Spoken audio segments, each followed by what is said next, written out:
সালে স্বৈরাচারী শেখ হাসিনা যেদিন পতন হবে তার আগে শেখ হাসিনা চায়নাতে যায়। চায়নাতে যাওয়ার পরে চায়নার গোয়েন্দা সংস্থা বলে যে আপনি দেশে চলে যান, কারণ আপনার ক্ষমতাচ্যুত আপনি হচ্ছেন।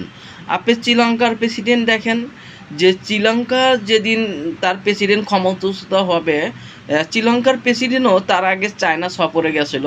চায়না সফর থেকে এসে দেখে যে শ্রীলঙ্কার প্রেসিডেন্টের গদি নাই। এইটা এখন ভারতের নরেন্দ্র মোদী যে আপনার এশীয় সামিটের যে আপনার ডায়লগ অনুষ্ঠানে গেছিলো আপনার চায়নাতে, এই চায়নাতে যাওয়ার পরে আপনি দেখেন যে চায়নাতে তাদের এর দ্বিতীয় বিশ্বযুদ্ধর জাপানের সাথে আপনার জাপানকে পরাজিত করার ইয়েতে আপনার তাদের যে কুচকাওয়াজ হয়, কুচকাওয়াজ অনুষ্ঠান নরেন্দ্র মোদী নাই করে নরেন্দ্র মোদী দেশে চলে আসে এবং ইন্ডিয়াতে চলে আসে। তাহলে নরেন্দ্র মোদী কেন ইন্ডিয়াতে চলে যাচ্ছে এখনকার অনেকেই টের পাচ্ছে। আপনি যদি দেখেন যে কলকাতা, আসাম, ত্রিপুরা সহ উত্তরবঙ্গে আপনি যে সভার নির্বাচন হচ্ছে, এই লোকসভা নির্বাচনে আপনি যদি ভোটের জরিপ দেখেন, ভোটের জরিপ বলতেছে কংগ্রেস বা বামপন্থী দল বা ইসলামিক দল আপনার একটা ঐক্য গঠন করছে এবং এই ঐক্যতে নরেন্দ্র মোদী হায়রাত যাচ্ছে। এখানে নরেন্দ্র মোদীর আপনার 30% থেকে 35% জনসভা তাদের আছে।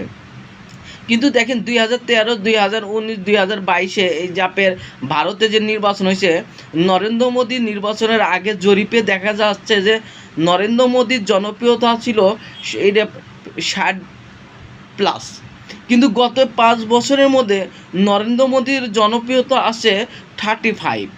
তাহলে কেন তাদের যে আপনার জনপ্রিয়তা কমে গেছে এবং নরেন্দ্র মোদী কি ক্ষমতাচ্যুত হতে পারে বা নরেন্দ্র মোদী কি ভারতকে ভাগ করতে পারে? আপনি দেখেন যে ভারতের নরেন্দ্র মোদী এবং বিজেপির রাজনীতি বাংলাদেশের জামাত ইসলামীর রাজনীতিকের মতন।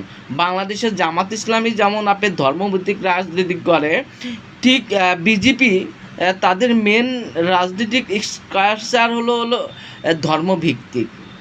তাদের রাজনীতি কী হলো ধর্মভিত্তিক, ধর্মকে রাজনৈতিক হাতিয়ার হিসাবে ব্যবহার করে।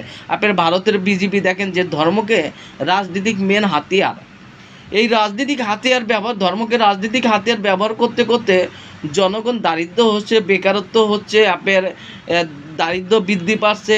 কিন্তু বিজেপি সরকার এই দারিদ্র কমাতে ব্যর্থ হচ্ছে। আপনি শুধু তাই নাই, যে ভারতে যে এক ধরনের অশান্তি সৃষ্টি হয়েছে, ভারতের যে এখন ভারতের অনেক রাজ্যই স্বাধীনতা চাচ্ছে।